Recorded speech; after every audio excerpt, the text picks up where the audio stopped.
আসসালামু আলাইকুম এভরিওয়ান। আজকে আপনাদেরকে তৈরি করে দেখাবো নারিকেলের পুর ভরা চুষি পিঠা। চুষি পিঠা হয়তো সবাই খেয়েছেন, কিন্তু নারিকেলের পুর ছাড়া খেয়েছেন। তবে নারিকেলের পুর দিয়ে কি কখনো তৈরি করেছেন? পিঠাগুলো একটু ভিন্নভাবে তৈরি করে সবাইকে সার্ভ করতে পারেন। আশা করছি সবাই পছন্দ করবে। চাইলে এটাকে দুধ পুলি পিঠাও বলতে পারেন।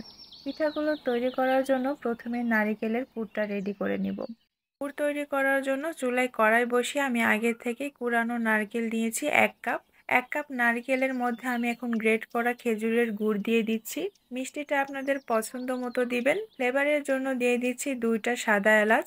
এলাচের মুখগুলো অবশ্যই ফাটিয়ে দিবেন, তাহলে সুঘ্রাণটা বেরিয়ে আসবে।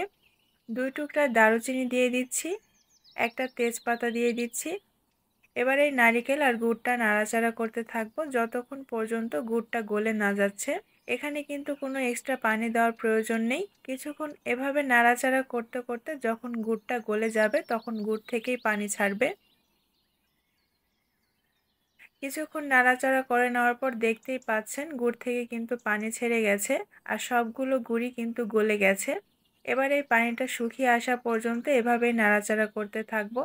নারিকেলের পুরটা নরম আর পানি পানি থাকলে যেটা হয়, পিঠা তৈরি করার সময় যখন চাপ দেওয়া হয় তখন পুর থেকে কিন্তু পানি বের হয়, আর যার জন্য পিঠার কিনারাগুলো জোড়া লাগতে চায় না। তখন কিন্তু পিঠাগুলো ঠিকমতো বানানো যায় না আর পিঠাগুলোর শেপও দেওয়া যায় না। তবে খুব বেশি শুকিয়ে ফেলে একদম শক্ত করে ফেলা যাবে না, তাহলে কিন্তু পুরটা ঠান্ডা হয়ে যাওয়ার পর অনেকটাই শক্ত হয়ে যাবে, যেরকমটা নাড়ু তৈরি করার সময় হয়। তবে ভাপা পুলি পিঠা তৈরি করার সময় পুরটা একটু নরম থাকবে, কিন্তু পানি পানি থাকবে না। কিছুটা সময় আমি এভাবেই নাড়াচাড়া করে নিয়েছি আর পানি শুকিয়ে গেছে।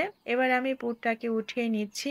এবার আমি চালের গুঁড়া সিদ্ধ করার জন্য কড়াই বসিয়ে দিয়েছি আর চায়ের কাপে মেপে 1.5 কাপের একটু বেশি পানি দিয়ে দিচ্ছি। এখন এর মধ্যে সামান্য একটু লবণ দিয়ে দিচ্ছি। এবার এই পানির মধ্যে বলক আসা পর্যন্ত অপেক্ষা করব। পানির মধ্যে বলক চলে এসেছে, এবার এর মধ্যে 1 কাপ চালের গুঁড়া দিয়ে দিচ্ছি। এখানে আমি 1 কাপ চালের গুঁড়ার জন্য 1.5 কাপ পানি ব্যবহার করেছি। তবে পানির এই মেজারমেন্টটা শুকনো চালের গুঁড়ার ক্ষেত্রে, অর্থাৎ যতটুকু চালের গুঁড়া দিবেন তার থেকে 1/2 কাপ পরিমাণ পানি বেশি দিতে হবে। যদি ভিজা চালের গুঁড়া হয় তাহলে পানির পরিমাণটা কিন্তু কম লাগবে, সেই ক্ষেত্রে 1 কাপ পানি দিলেই হয়ে যাবে। অনেকেই চালের গুঁড়া সিদ্ধ করার সময় পানি কতটুকু পরিমাণ দিবেন, যতটুকু পরিমাণ পানি দিয়েছেন তার জন্য ঠিক কী পরিমাণ চালের গুঁড়া দিতে হবে এই মেজারমেন্টটা কিন্তু বুঝতে পারেন না। সেই জন্য আজকে আমি আপনাদেরকে মেজারমেন্ট করে দেখিয়ে দিলাম এবং ডিটেলসে সব কিছু বলে দিলাম। এইভাবে যদি মেজারমেন্ট করে পানি এবং চালের গুঁড়া ব্যবহার করেন তাহলে কিন্তু আর এই টেনশন করতে হবে না যে চালের গুঁড়া বেশি হলো নাকি পানি বেশি হলো। আপনি চোখ বন্ধ করে পিঠার ডোটা তৈরি করে নিতে পারবেন। ডোটা তৈরি হয়ে গেছে, এবার উঠিয়ে নিচ্ছি। আর এই গরম গরম ডোটাকেই কিন্তু মথে নিতে হবে। ঠান্ডা হয়ে গেলে যেটা হয়, ডোটা মথার পরে কিন্তু ডোটা অতটা স্মুথ হয় না, ডোয়ের ভিতরে কিছু লাঞ্চ থেকে যায়। তাই চেষ্টা করবেন গরম থাকা অবস্থাতেই ডোটাকে মথে নিতে। ডোটাকে মথার সময় হাতের মধ্যে কিন্তু লেগে আসবে, তাই হাতের মধ্যে কিছুক্ষণ পর পর একটু চালের গুঁড়া লাগিয়ে নেবেন, তাহলে খুব ইজিলি ডোটাকে মথে নিতে পারবেন।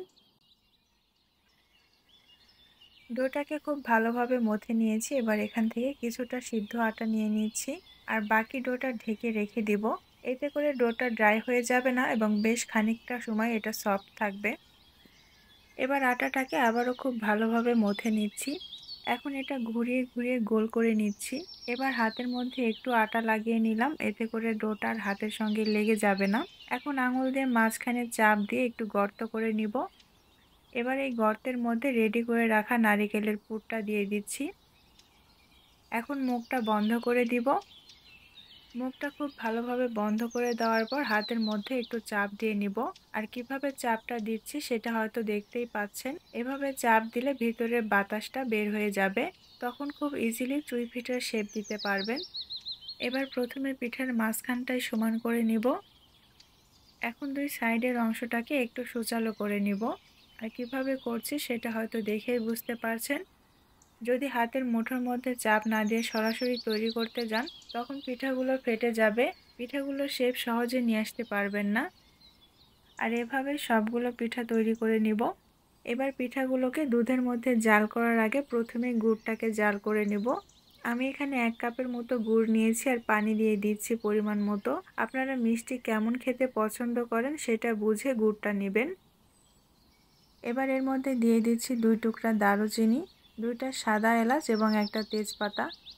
এখন এটাকে কিছুক্ষণ বলক তুলে নিব। খুব বেশি ঘন করার প্রয়োজন নেই, কারণ পরবর্তীতে আবারও দুধের মধ্যে দিয়ে জাল করতে হবে। চাইলে এখানে চিনিও নিতে পারেন, তবে চিনি প্রথমে জাল করার প্রয়োজন নেই, সরাসরি দুধের মধ্যে দিলেই হবে। কিন্তু দুধের মধ্যে সরাসরি গুড় অ্যাড করলে দুধটা কেটে যেতে পারে, সেজন্য আমি গুড়টা প্রথমে জাল করে নিচ্ছি।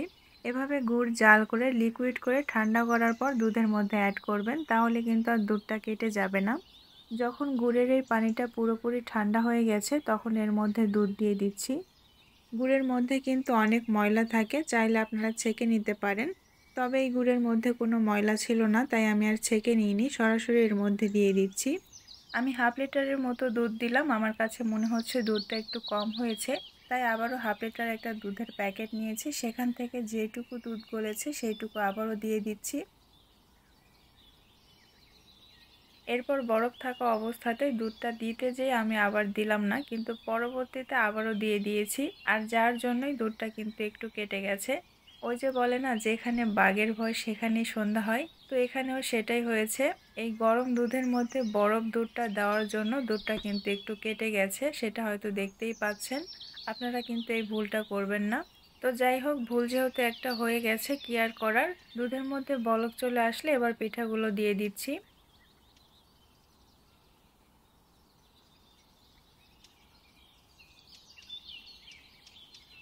এখন ঢাকনা দিয়ে 20 থেকে 25 মিনিটের মতো জাল করে নিব। 20 থেকে 25 মিনিট পর ঢাকনাটা খুলে নিচ্ছি, আর দেখতেই পাচ্ছেন পিঠাগুলো কিন্তু হয়ে গেছে। এই অবস্থায় পিঠাগুলো কিন্তু খুবই নরম থাকে, তাই খুব বেশি নাড়াচাড়া করতে যাবেন না, তাহলে পিঠাগুলো ভেঙে যাবে। এবার ঢাকনা দিয়ে ঢেকে রেখে দিচ্ছি ঠান্ডা হয়ে যাওয়া পর্যন্ত। ঠান্ডা হবার পর দেখতেই পাচ্ছেন পিঠাগুলো কিন্তু ওইরকমভাবে ভেঙে যায়নি, তবে দুধটা একটু কেটে গেছে। আর দুধটা কিন্তু আমার একটু ভুলের জন্য কেটেছে, আমি অনেক তাড়াহুড়ো করছিলাম, যার জন্য গরম দুধের মধ্যে বরফ দুধ দিয়ে দিয়েছি, আর সেই জন্যই কিন্তু দুধটা কেটে গেছে। দুধের মধ্যে গুড়ের মিশ্রণ থাকার জন্যই কিন্তু এমনটা হয়েছে। যাই হোক, আজকের এই পিঠাটা আপনাদের কাছে কেমন লেগেছে কমেন্ট করে জানাতে ভুলবেন না। যদি ভালো লাগে লাইক দিয়ে দিবেন এবং চ্যানেলটিকে সাবস্ক্রাইব করে রেসিপি বাই আনাবের সঙ্গেই থাকবেন। নতুন ভিডিওর আপডেট পেতে পাশে থাকা বেল বাটনটি ক্লিক করে রাখবেন। দেখা হবে পরের ভিডিওতে। আল্লাহ হাফেজ।